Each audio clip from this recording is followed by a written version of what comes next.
You heard him. Slow ahead.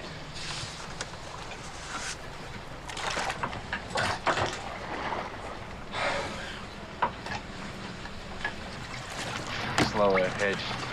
I can go slow ahead. Come on down and chum some of this shit.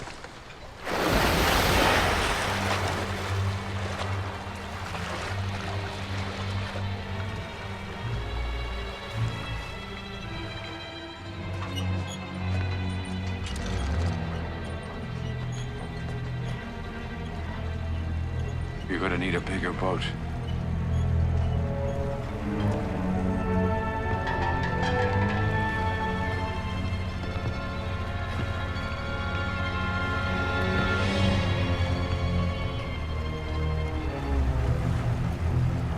Shut off that engine.